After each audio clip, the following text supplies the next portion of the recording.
Once again, welcome back to virtual teaching. നമ്മൾ ഇന്ന് ഈ വീഡിയോയിൽ ഡിസ്കസ് ചെയ്യാൻ പോകുന്നത് ഇൻകം ടാക്സിലെ ഇമ്പോർട്ടൻറ്റ് ക്വസ്റ്റ്യൻസും ഇമ്പോർട്ടൻറ്റ് പോർഷൻസും അങ്ങനെയുള്ള കാര്യങ്ങളെല്ലാമാണ്. അപ്പോൾ ചിലതിൻ്റെയൊക്കെ നമ്മൾ ആൻസേഴ്സ് ഡിസ്കസ് ചെയ്യുന്നുണ്ട്, ഇമ്പോർട്ടൻറ്റ് ക്വസ്റ്റ്യൻസ് ഡിസ്കസ് ചെയ്യുന്നുണ്ട്. അതേപോലെ തന്നെ 50 മാർക്സിന് വരാൻ ചാൻസ് ഉള്ള കാര്യങ്ങൾ എന്തൊക്കെയാണ്, അതിനുള്ള എല്ലാ കാര്യങ്ങളും ഡീപ്പായി നോക്കുന്ന ഒരു വീഡിയോ ആണിത്. അപ്പോൾ നമുക്ക് വേഗം തന്നെ ക്ലാസ്സിലേക്ക് എടുക്കാം. So first നോക്കാൻ പോകുന്ന important hints for attending income tax question paper. അപ്പോൾ ഇത് പറയാനുള്ളത് എസ് എ ക്വസ്റ്റ്യൻസ് എപ്പോഴും വരുന്നത് 3 മൊഡ്യൂളിൽ നിന്നായിരിക്കും. ഒന്നാമത്തെ income from house property, income from salary, profit and gain of business or profession. നമ്മുടെ അവസാനത്തെ ആ 3 മൊഡ്യൂളിൽ നിന്നായിരിക്കും എപ്പോഴും നമുക്ക് എസ് എ ക്വസ്റ്റ്യൻ ഉണ്ടാവുക. അപ്പോൾ ഈ 3 മൊഡ്യൂൾ നമ്മൾ സ്കിപ്പ് ചെയ്യാണ്ട് പഠിക്കണം. അപ്പോൾ നമുക്ക് സിമ്പിൾ ആയിട്ട് തന്നെ എസ് എ ക്വസ്റ്റ്യൻസ് അറ്റൻഡ് ചെയ്യാൻ വേണ്ടി സാധിക്കും. ഓക്കെ, ഇനി എങ്ങനത്തെ ക്വസ്റ്റ്യൻസ് ഒക്കെയാണ്? ആ ക്വസ്റ്റ്യൻസിന്റെ ക്വസ്റ്റ്യൻ ഉണ്ട്, അതിന്റെ ആൻസർ കൊടുത്തിട്ടുണ്ട്. അപ്പോൾ ഇതുപോലത്തെ ഒട്ടും ടെൻഷൻ വേണ്ട. ഇൻകം ടാക്സിന് എപ്പോഴും എസ് എ ക്വസ്റ്റ്യൻസിന് സിമ്പിൾ ആയിട്ടുള്ള ക്വസ്റ്റ്യൻസ് മാത്രമേ വരുള്ളൂ, കുറെ അഡ്ജസ്റ്റ്മെന്റ്സ് ഉള്ളതൊന്നും വരില്ല. അപ്പോൾ ഇതുപോലത്തെ ഇപ്പൊ ക്വസ്റ്റ്യൻ കാണുമ്പോൾ മനസ്സിലാവും, ഇതുപോലത്തെ സിമ്പിൾ ആയിട്ടുള്ള കാര്യങ്ങൾ മാത്രം. അപ്പോൾ ഈ ക്വസ്റ്റ്യന്റെ അഡ്ജസ്റ്റ്മെന്റ്സും കാര്യങ്ങളും ജസ്റ്റ് ഒന്ന് നോക്കി പഠിച്ചിട്ട് പോകണം. ഓക്കെ, ഇത് ഫസ്റ്റ് വൺ ഇൻകം ഫ്രം സാലറിയുടെ ക്വസ്റ്റ്യൻ ആണ്. പിന്നെ അടുത്ത ക്വസ്റ്റ്യൻ വരുന്ന നോക്കുക, ഇൻകം ഫ്രം ഹൗസ് പ്രോപ്പർട്ടി വരുന്നുണ്ട്. അതിനെ പിന്നെ ഇൻകം ഫ്രം ബിസിനസ്. മിക്കപ്പോഴും ബിസിനസ്സോ പ്രൊഫഷനോ കൂടുതൽ വരാനുള്ള ബിസിനസ് ആണ്. അപ്പൊ രണ്ടിന്റെ ഹെഡിങ്ങും നോക്കി പഠിച്ചിരിക്കണം. അപ്പൊ ഇത്രയും കാര്യങ്ങൾ എസ് എയിൽ വരാൻ ചാൻസ് ഉള്ളു. അപ്പൊ ഏതൊക്കെയാണ്? ഇൻകം ഫ്രം സാലറി വരും, അതേപോലെ ഹൗസ് പ്രോപ്പർട്ടി വരാറുണ്ട്, ബിസിനസ്സോ പ്രൊഫഷനോ ഒരു ക്വസ്റ്റ്യൻ വെച്ച് വരാറുണ്ട്.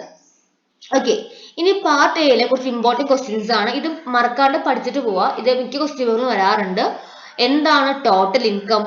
പിന്നെ എന്താണ് അസസ്മെന്റ് ഇയർ? അസസ്മെന്റ് ഇയറും പ്രീവിയസ് ഇയറും മിക്കതിലും വരാറുണ്ട്. അപ്പൊ അസസ്മെന്റ് ഇയർ എന്താണെന്നും പ്രീവിയസ് ഇയർ എന്താണെന്നും എഴുതുക. പിന്നെ ഡീംഡ് അസസ്സി, അസസ്സിയുടെ പല ക്ലാസിഫിക്കേഷൻസ് ഉണ്ട്, അതെല്ലാം ഇമ്പോർട്ടന്റ് ആണ്. അപ്പൊ ഹൂ ഇസ് ഡീംഡ് അസസ്സി എന്ന് നോക്കാം. പിന്നെ എന്താണ് സ്റ്റാൻഡേർഡ് റെന്റ്? എന്താണ് CBDT? എന്താണ് സർചാർജ്? പെർക്വിസിറ്റ് എന്താണ്? ടൈപ്പ് ഓഫ് പെർക്വിസിറ്റും വരാറുണ്ട്. പിന്നെ എന്താണ് എക്സംപ്റ്റഡ് ഇൻകം? അത് ഇതിന് 2 എണ്ണം സ്റ്റേറ്റിലാണ് പറഞ്ഞിട്ടുള്ളത്.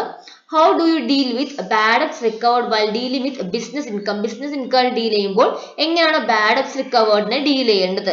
അപ്പൊ അതിന്റെ കാര്യങ്ങൾ എന്താണെന്ന് എഴുതി വെക്കുക. അപ്പൊ ഇങ്ങനത്തെ ക്വസ്റ്റ്യൻസൊക്കെ മെയിൻ ആയിട്ട് പാർട്ട് എയിൽ വരാറുള്ളത്. ഓക്കെ, ഇനി അതർ ഇമ്പോർട്ടൻറ്റ് ക്വസ്റ്റ്യൻസ് നോക്കാം. എങ്ങനെയാണ് ഗ്രോസ് ടോട്ടൽ ഇൻകം കാണാം? ഗ്രോസ് ടോട്ടൽ ഇൻകം കാണുന്നത് എങ്ങനെയാണ്? അല്ലെങ്കിൽ റെസിഡന്റ് ആണോ റെസിഡന്റ് അല്ലയോ, ഓർഡേഴ്സിന്റെ, അപ്പൊ അങ്ങനെയുള്ള ക്വസ്റ്റ്യൻസ് വരാറുണ്ട്. അപ്പൊ ഇതൊക്കെ ഒരു 5 മാർക്കിലാണ് ഈ ഗ്രോസ് ടോട്ടൽ ഇൻകം കാണാൻ വേണ്ടിയുള്ള ക്വസ്റ്റ്യൻസ് വരിക. അപ്പൊ ഒരു ക്വസ്റ്റ്യനും കൊടുത്തിട്ടുണ്ട്, അതിന് ആൻസറിനാണ് കൊടുത്തിട്ടുണ്ട്. നിങ്ങൾക്ക് അത് ചെയ്ത് നോക്കാവുന്നതാണ്. അപ്പോൾ ഈ ക്വസ്റ്റ്യനും ഉറപ്പായിട്ടും ക്വസ്റ്റ്യൻ പേപ്പറിൽ ഉണ്ടാവും. ഇങ്ങനത്തെ ക്വസ്റ്റ്യൻസ് നിങ്ങൾ ട്രൈ ഔട്ട് ചെയ്യാം. അടുത്തത് എന്താണ് അസസ്സി? ഈ ക്വസ്റ്റ്യൻ വരാറുണ്ടെന്ന് പറഞ്ഞു. അപ്പൊ ഡിഫൈൻ അസസ്സി എന്ന് വരാറുണ്ട്. അപ്പൊ എന്താണ് അതിന്റെ ആൻസർ കീ പോയിന്റ്സ് നോക്കാം. ഒന്നാമത്തെ എന്താണ്? അസസ്സിയുടെ ഡെഫിനേഷൻ ആദ്യം എഴുതി വെക്കുക. അത് കഴിഞ്ഞിട്ട് നമ്മൾ എന്ത് ചെയ്യണം? ഈ അസസ്സിയുടെ ടൈപ്പുകളുണ്ട്. ഓർഡിനറി അസസ്സി ഉണ്ട്, ഡീംഡ് അസസ്സി ഉണ്ട്, അസസ്സി ഇൻ ഡിഫോൾട്ട് ഉണ്ട്. അങ്ങനെയുള്ള 3 ടൈപ്പ് ഓഫ് അസസ്സിയും കൂടി എഴുതി വെക്കുക. അപ്പൊ അങ്ങനെ എഴുതുമ്പോഴാണ് ഈ അസസ്സിയുടെ ഡെഫിനേഷൻ അല്ലെങ്കിൽ ഡിഫൈൻ അസസ്സി എന്ന് പറയുന്ന 3 മാർക്ക് ക്വസ്റ്റ്യൻ ആണ് ഇപ്പൊ സെക്ഷൻ എയിലുള്ളത്. അത് കംപ്ലീറ്റ് ആവുക. അല്ല ഇപ്പോ ജസ്റ്റ് നിങ്ങൾ വെച്ചിട്ടുള്ളത് 5 മാർക്ക് ക്വസ്റ്റ്യൻ ആണെങ്കിൽ ഇതെല്ലാത്തിന്റെ എക്സ്പ്ലനേഷൻ എന്താണ് ഓർഡിനറി അസസ്സി, അതിന്റെ എക്സ്പ്ലനേഷൻ ചെയ്താ, ഡീംഡ് അസസ്സി എക്സ്പ്ലനേഷൻ ചെയ്താ, അസസ്സി ഇൻ ഡിഫോൾട്ടിന്റെയും എക്സ്പ്ലനേഷൻ എഴുതി വെക്കണം. അപ്പോഴേ നമുക്ക് 5 മാർക്ക് അല്ല, ഇപ്പൊ 8 മാർക്കാണ്, 8 മാർക്ക് കിട്ടുകയുള്ളൂ. ഓക്കെ, അടുത്തത് income tax is charge on the income of the previous year. Do you agree? Income tax ചില സമയത്ത് എന്താണ് പ്രീവിയസ് ഇയറിൽ ഇൻകത്തിലായിരിക്കും ചാർജ് ചെയ്യുക. അത് എഗ്രി ചെയ്യുന്നുണ്ടോ എന്നാണ് ചോദിച്ചിട്ടുള്ളത്. നോക്കാം. Income earned by an assessee is assessed during the assessment year. മിക്കപ്പോൾ എന്താണ് അസസ്സി ഏൺ ചെയ്യുന്ന ഇൻകം നമ്മൾ അസസ് ചെയ്യുന്നത് അല്ലെങ്കിൽ കണക്ക് കൂട്ടുന്നത് അസസ്മെന്റ് ഇയറിൽ തന്നെയാണ്. However, in certain circumstances, assessee is assessed during the previous year itself. എന്നാൽ ചില സാഹചര്യങ്ങളിൽ എന്ത് ചെയ്യുന്നു? അസസ്സിയുടെ ആ ഒരു ഇൻകത്തിന്റെ അല്ലെങ്കിൽ ഇൻകം ടാക്സ് എന്തോരം പേ ചെയ്യണമെന്ന് പ്രീവിയസ് ഇയറിൽ തന്നെ നമ്മൾ അസസ് ചെയ്ത് വെക്കുകയാണ്. Thus, if the assessment is made in the previous year itself, it is known as accelerated assessment. അപ്പൊ എന്താണ്? അങ്ങനെ പ്രീവിയസ് ഇയറിൽ തന്നെ അസസ്മെന്റ് നടത്തുകയാണെങ്കിൽ അതിനെ വിളിക്കുന്ന പേരാണ് ആക്സിലറേറ്റഡ് അസസ്മെന്റ് എന്ന് പറഞ്ഞിട്ടുള്ളത്. ഓക്കെ, ഇനി ഏത് കേസിലായിരിക്കും ഇങ്ങനെ പ്രീവിയസ് ഇയറിൽ ഇൻകം ടാക്സ് കാൽക്കുലേറ്റ് ചെയ്യുക എന്നാണ് നെക്സ്റ്റ് പറയാൻ പോകുന്നത്. ഏതൊക്കെയാണ്? Income of non resident from shipping business.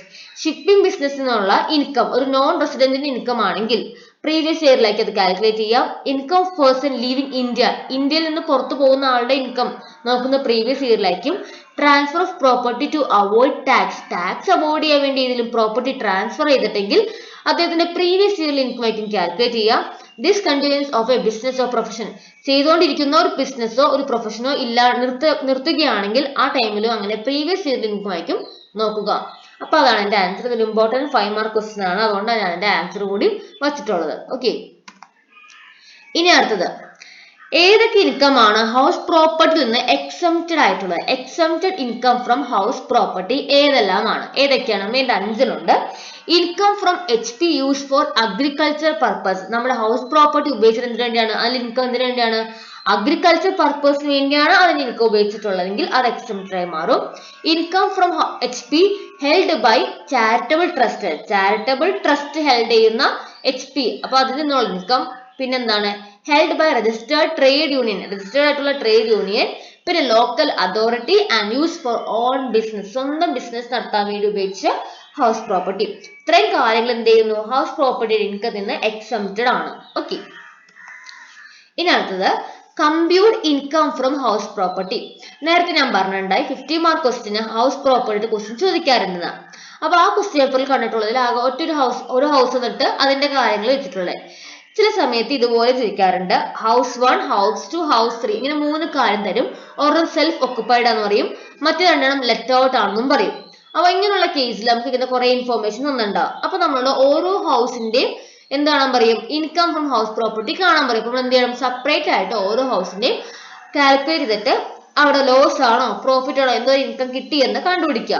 നിങ്ങൾ ഉത്തരം കണ്ടുപിടിക്കുക. ഞാനിവിടെ ഹിന്റ് ആയിട്ട് കൊടുത്തിട്ടുണ്ട്. ഹൗസ് 1ന്റെ എത്ര കിട്ടി? അത് ലോസ് ആണ് 15,000, 2ന്റെ 29,400 ആൻഡ് തേർഡ് വൺ 26,120. അപ്പൊ ഇതൊന്ന് സോൾവ് ഔട്ട് ചെയ്ത് നോക്കാം. ഓക്കെ, അപ്പൊ ഇങ്ങനത്തെ ക്വസ്റ്റ്യൻസും വരാറുണ്ട്. ഇനി അടുത്തത് ചില ഇമ്പോർട്ടന്റ് ആയിട്ടുള്ള ക്വസ്റ്റ്യൻസ് ആണ് ഡിസ്കസ് ചെയ്യുന്നത്. എന്തൊക്കെയാണ്? എന്താണ് കീ മാൻ ഇൻഷുറൻസ് പോളിസി ചോദിക്കാറുണ്ട്. എന്താണ് standard rent? Discuss the taxability of house rent allowance, taxable discuss ചെയ്യാൻ പറഞ്ഞിട്ടുണ്ട്. പിന്നെ whose a person under income tax act, ഒരു പേഴ്സൺ എന്ന് പറയുമ്പോൾ എങ്ങനെയാണ് ഡിഫൈൻ ചെയ്തിട്ടുള്ളത്? പിന്നെ അത് കുറെ ഉണ്ട്, അത് നോക്കാം. പിന്നെ എന്താണ്? ഒരു ഇൻഡിവിജ്വൽ റെസിഡൻഷ്യൽ സ്റ്റാറ്റസ് ഡിറ്റർമൈൻ ചെയ്യുക. അപ്പൊ അതിന്റെ കണ്ടീഷൻസ് എന്തൊക്കെയാന്ന് പഠിക്കണം. നമ്മളൊരു അതൊരു ഇന്ത്യൻ റെസിഡന്റ് ആണെങ്കിൽ അതെന്തൊക്കെ സാറ്റിസ്ഫൈ ചെയ്യണം? അതിന്റെ തിയറി പാർട്ടായിട്ട് അതിന്റെ കണ്ടീഷൻസ് മാത്രം ചോദിക്കാറുണ്ട്. അതേപോലെ തന്നെ അതിന്റെ പ്രോബ്ലം ചോദിക്കാറുണ്ട്. 2 മാർക്കും വരാറുണ്ട്, 5 മാർക്കും വരാറുണ്ട്. ഓക്കെ, എന്താണ് പ്രീവിയസ് ഇയർ, എന്താണ് അസസ്മെന്റ് ഇയർ, എന്താണ് ക്യാഷ്വൽ ഇൻകം, പിന്നെ അഗ്രികൾച്ചർ ഇൻകത്തിന്റെ കണ്ടീഷൻസ് എങ്ങനെയൊക്കെ നമുക്ക് ഡിറ്റർമൈൻ ചെയ്യാൻ പറ്റും നോക്കാം. പാർട്ട്ലി അഗ്രികൾച്ചർ ഇൻകം എന്താന്ന് നോക്കാം. ഇതൊക്കെയാണ് അതർ ഇമ്പോർട്ടന്റ് ആയിട്ടുള്ള ക്വസ്റ്റ്യൻസ് എന്ന് പറഞ്ഞിട്ടുള്ള. ഇതൊക്കെ ഒന്ന് ജസ്റ്റ് നോക്കിയിട്ട് വേണം പോവാൻ വേണ്ടി. ഓക്കെ, അപ്പോൾ നമ്മൾ ഇത്രയാണ് ഇതിന്റെ ഇമ്പോർട്ടന്റ് ആയിട്ട് പറയാനുള്ളത്. അപ്പൊ ഈ ക്വസ്റ്റ്യൻസ് ഒക്കെ ജസ്റ്റ് ഡിസ്കസ് ചെയ്ത് പോയിട്ടുണ്ട്. അപ്പൊ നിങ്ങൾ ഇതൊക്കെ ചെക്ക് ചെയ്യണം, എല്ലാം പഠിക്കണം. പിന്നെ ടെക്സ്റ്റ് ബുക്കിന്റെ ബാക്കിൽ ഒന്നിൽ കൂടുതൽ ക്വസ്റ്റ്യൻ പേപ്പർ കൊടുത്തിട്ടുണ്ട്. ഇൻകം ടാക്സിന്റെ കേസ് എടുക്കുകയാണെങ്കിൽ ആ ക്വസ്റ്റ്യൻ പേപ്പേഴ്സ് പോലത്തെ തന്നെ സെയിം തന്നെയാണ് വരാറുള്ളത്, അല്ലാണ്ട് വേറെ ഒരു മോഡലൊന്നും ക്വസ്റ്റ്യൻ പേപ്പർ വരാറില്ല.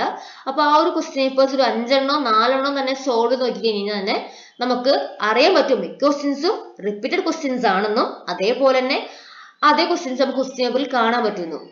അപ്പോൾ അത് പഠിച്ചിട്ട് പോയി കഴിഞ്ഞാൽ ടെക്സ്റ്റ് ബുക്ക് ഫുള്ളും കവർ ചെയ്തില്ലെങ്കിലും ആ ക്വസ്റ്റ്യൻ പേപ്പറിന്റെ മോഡൽ വെച്ചിട്ട് ആ ഒരു ക്വസ്റ്റ്യൻ നോക്കാൻ തന്നെ എന്നിട്ട് ആ ക്വസ്റ്റ്യന്റെ പോലത്തെ ടൈപ്പ് ക്വസ്റ്റ്യൻസ് ടെക്സ്റ്റ് ബുക്കിന്റെ ഉള്ളിൽ നമ്മുടെ മൊഡ്യൂളിന്റെ ഉള്ളിൽ നോക്കാം, എന്നിട്ട് അത് ചെയ്ത് പഠിക്കാം. അങ്ങനെയാണെങ്കിൽ നമുക്ക് ഒന്നുകൂടി പെട്ടെന്ന് തന്നെ ഓരോരോ ലൈക്ക് കണ്ടീഷൻസ് കംപ്ലീറ്റ് ചെയ്യാൻ വേണ്ടി സാധിക്കും. ഇൻകം ഫ്രം സാലറി കുറെ ഉണ്ട്, അപ്പൊ ക്വസ്റ്റ്യൻ പേപ്പർ ക്വസ്റ്റ്യൻ ചെയ്യുക, അപ്പൊ തന്നെ മിക്ക ഇമ്പോർട്ടന്റ് ആയിട്ടുള്ള കാര്യങ്ങൾ കിട്ടുന്നതാണ് നമുക്ക്. ഓക്കെ, അത്രേ ഉള്ളൂ. നമ്മള് ജസ്റ്റ് അതിന്റെ കണ്ടീഷൻസോ അല്ലെങ്കിൽ ഒരു ഫോർമാറ്റ് എഴുതി വെക്കുക. ഇൻകം ടാക്സിൽ മാർക്ക് കിട്ടുന്നതാണ് അതിനൊക്കെ. തിയറി ക്വസ്റ്റ്യൻസ് മാക്സിമം അറ്റൻഡ് ചെയ്യുക. അപ്പൊ ഞാൻ പറഞ്ഞ തിയറി ക്വസ്റ്റ്യൻസ് നോക്കാം, അതേപോലെ ടെക്സ്റ്റ് ബുക്കിന്റെ ബാഗിലെ ക്വസ്റ്റ്യൻ പേപ്പറിലെ തിയറി ക്വസ്റ്റ്യൻസ് കൂടി നോക്കാം. പിന്നെ ഒരു ക്വസ്റ്റ്യൻ ബാങ്ക് പോലത്തെ ഒരു PDF ഉണ്ട്. അതിൽ ഫസ്റ്റ് മോഡ്യൂൾ ഞാൻ അപ്ലോഡ് ചെയ്ത് കഴിഞ്ഞിട്ടുണ്ടായി. ബാക്കിയുള്ള മോഡ്യൂൾസ് ഞാൻ വേഗം തന്നെ അപ്ലോഡ് ചെയ്യാം. അതുകൂടി ഒന്ന് ക്രോസ് ചെക്ക് ചെയ്ത് കഴിഞ്ഞാൽ നിങ്ങൾക്ക് ഒന്നുകൂടി നല്ല ബെസ്റ്റ് ആയിട്ട് തന്നെ എക്സാം എഴുതാൻ സാധിക്കും. സോ വീഡിയോ യൂസ്ഫുൾ ആണെന്ന് തോന്നിക്കഴിഞ്ഞാൽ വീഡിയോ ലൈക്ക് ചെയ്യുക, അതേപോലെ തന്നെ നിങ്ങളുടെ ഫ്രണ്ട്സിനും കൂടി ഷെയർ ചെയ്യുക.